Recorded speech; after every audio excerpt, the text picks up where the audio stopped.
नमस्कार. पलूस तालुक्यातील दुर्णी गावामध्ये मल्लापा धाबडे यांचं घर अतिक्रमण ठरवून ते बुलडोजर लावून काढून टाकण्यात आलेलं आहे आणि त्याच्या विरोधामध्ये आज जय भीम क्रांती सेनेच्या वतीनं जिल्हाधिकारी कार्यालयासमोर या ठिकाणी बेमुदत धरणे आंदोलनाला सुरुवात झालेली आहे. खऱ्या अर्थानं पाहायला गेलं तर दुदोंडी गावातील जे सरकारी कर्मचारी आहेत त्यांना हाताशी धरून गावातीलच काही गावगुंडांनी हा प्रकार केलेला आहे आणि यांच्या विरोधामध्ये त्यांना कठोरातील कठोर शिक्षा झाली पाहिजे, या प्रकरणाची चौकशी झाली पाहिजे या मागणीसाठी या ठिकाणी धरणे आंदोलन सुरू आहे. आपल्या बरोबर आहेत मल्लापा धाबडे. बाबा काय सांगाल, किती दिवस पूर्वी हे प्रकरण घडलंय? 2 वर्ष होत. काय सांगू घर पाहताय? अरे तर तुमची जागा नाही म्हणून सांगितलं. तुम्ही यानंतर कोणाला म्हणजे जिल्हाधिकारी असतील, तहसीलदार प्रांत यांना तक्रार दिली का त्याच्याकडे? केले की मग त्याच्याकडून काय येत आहे? काय ते बघूयाच म्हणते. मग आता सध्या तुम्ही कुठं राहत आहे? आता दुसऱ्या घरात राहतो. बर, काय अतिक्रमण म्हणून पाडलंय की काय? अतिक्रमण ते काय सरकारी जागा आहे, तर आम्ही पत्रा मारल्यामुळं तिथे येणार घालू त्याचे म्हणून काढून टाकलं, मोडून टाकलं. कोण कोण आहे ते यामध्ये गावातले? ती गावातली नाही ते मला एवढी आपल्या बरोबर जय भीम क्रांती सेनेचे संस्थापक अध्यक्ष आहेत गॅब्रियल तिवडे. आपण त्याच्याशी बोलूया. काय सांगाल, काय प्रकार आहे या ठिकाणी दुदंडी गावामध्ये? मल्लापा धाबडे हे ज्येष्ठ नागरिक आहेत, जवळजवळ 70-80 वर्षाचे. त्या गावामध्ये ते राहत होते, त्यांची स्वतःची जागा आहे आणि स्वतःच्या जागेमध्ये दुसऱ्याच लोकांनी अतिक्रमण केलेलं आहे. मग त्यांनी त्यांना सांगितलं की बाबा माझं घर आहे आणि ही जागा आमच्या 7/12 माझ्याकडे नाव आहे, त्याच्यानंतर फेरफारला माझं नाव लागलेलं आहे, तर तुम्ही ती जागा खाली करा, मला राहायला जागा नाही, मला राहायला जागा द्या असं म्हटल्यानंतर त्यांनी त्यांना दमदाटी करून त्या ठिकाणी त्यांना तिथून हाकललं. ते देत नाही म्हटल्यानंतर वाद नको, कारण हे गरीब कुटुंब आहे, यांना काही माहित नाही, म्हणून त्याने सरपंच असतील, ग्रामसेवक असतील, त्याच्यानंतर ते BDO असतील, तहसीलदार असतील, प्रांत असतील, इथपर्यंत त्यांनी त्यांच्या मुलांनी लेखी तक्रारी देखील केलेल्या आहेत. परंतु प्रशासनानं त्यांना कोणतीही त्यांची दखल घेतली नाही किंवा त्यांना न्याय दिला नाही. मग त्याच्यानंतर त्यांनी त्या ठिकाणी साईडला शासनाची जागा आहे, त्या शासनाच्या जागेमध्ये पत्र्याचे शेड उभा करून त्या ठिकाणी ते राहत होते. परंतु तिथला जो रवींद्र हारगुणे म्हणून नाव तिथल्या गावचा गुंड आहे, ज्यांनी त्या ग्रामसेवक आणि सरपंचांनी त्याला ठेवलेला आहे की काय झालं की त्याला पुढं करून त्याच्या दहशतीखाली त्या ठिकाणी ते गाव चालतं आणि त्यांनी त्यांच्या घराला बुलडोजर लावून त्यांचं घर उद्ध्वस्त केलं.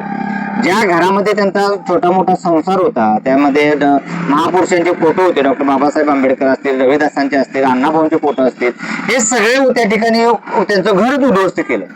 त्याच्यानंतर ते घरात नव्हते, घरात नसलेलं बघून त्यांनी घर उद्ध्वस्त केलं.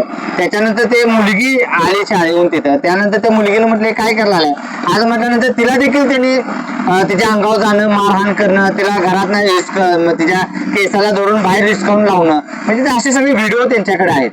म्हणजे त्यांच्या डोक्यामध्ये एकच आहे की हे मागासवर्गीय कुटुंब आहे, हे कुटुंब या गावामध्ये राहता कामा नाही किंवा त्या एरियामध्ये राहता कामा नाही, असं त्या गावचा सरपंच असेल किंवा ग्रामसेवक असेल किंवा तो आरबोने नव्हता तो गुंड असेल, त्यांनी त्या ठिकाणी त्यांना तिथं राहू द्यायचं नाही असं ठरवून त्यांचं घर उद्ध्वस्त केलेलं, त्यांचा संसार उद्ध्वस्त केला. मागणी काय नेमकी राहणार आहे? आमची मागणी एकच आहे की याची चौकशी झाली पाहिजे. ग्रामसेवक असतील, सरपंच असतील, यांनी त्याच्यामध्ये का दखल घेतली नाही? कारण जागा त्यांच्या नावची आहे, त्याच्यानंतर त्यांचे म्हणजे 7/12 त्यांचं नाव आहे, स्वतःची जागा असताना हे जाती दोषापोटी त्यांना तिथं राहू द्यायचं नाही असं ठरवलेलं आहे. तर याची कलेक्टर साहेबांनी दखल घेऊन त्यांची चौकशी लावली पाहिजे आणि त्यांना का तुम्ही त्यांना घर त्यांची जागा का मोकळी करून दिली नाही?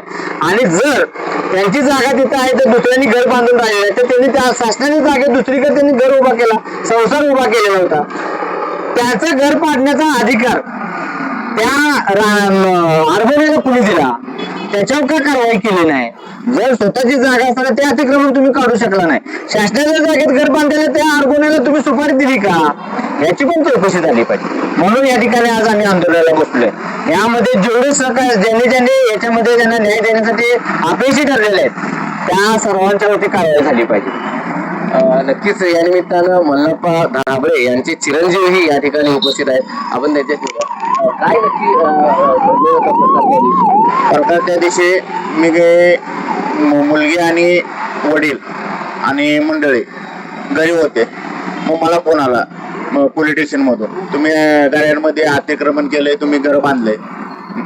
मी सांगितलं मॅडम ती घर आमचंच आहे, आमच्या नाव आहे, 7-12 वडिलांच्या नावावर निघतोय, ती घर आमचंच आहे. कारण आमच्या जागी दुसरी लोक राहिली त्यामुळे मी शासनाच्या जागात राहिलो.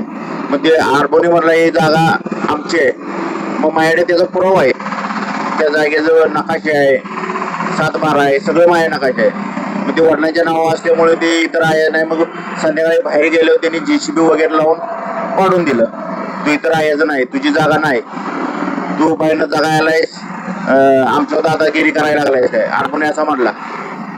आता किती रुपयाचं नुकसान तुमचं या 1.5 ते 2 लाखाचं नुकसान झालेलं आहे. कारण महापुरुषाचं फोटो, स्वयंपाक वगैरे असं इसकडलेलं सगळं आहे, त्याचे व्हिडिओ आमच्याकडे आहेत. तुमच्या मुलीला पण मुलीला बी त्याच्या हाताला धरून ओढत नेत होता. मुलगी म्हणली माझ्या अंगाला हात लावाय नाही, तुम्हाला काय करायचंय तिकडे करा, नाही तर मी केस टाकेन. हा देखील आमच्याकडे व्हिडिओ आहे.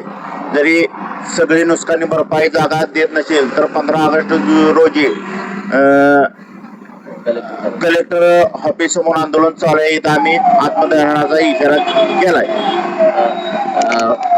जे राज्याचे महसूल मंत्री आहेत चंद्रशेखर बावनकुळे यांनी मध्यंतरी असा निर्णय दिलाय की जे गायरांमध्ये असतील किंवा सरकारी जागेमध्ये जी अतिक्रमण आहेत ती कायम करण्याचंही त्यांनी ठरवलेलं आहे. तसं असतानाही हे घर पाडून दिलं जात आहे. हे गावाचे गावगुंड आहेत ना, त्यांच्या पुढे काही चालत नाही गोरगरिबाचं. मागाशी वर्ग असल्यामुळं मी 2 वर्ष झालं मी व्यवहार सगळा केलाय. म्हणजे कलेक्टर, प्रांत यासनी सगळ्यांनी मी दिलेलं आहे, त्यांच्या माझ्याकडे पोच आहेत. तिथे गेले की ठीक आहे तुम्ही जावा सांगतो असेच करतात. किती वर्ष झाली या प्रकारे? 1.5 ते 2 वर्ष झाले. आणि मोजणी करून घ्या तुमचं, तुम्ही आमचा काही संबंध नाही असे बोलतात लोक.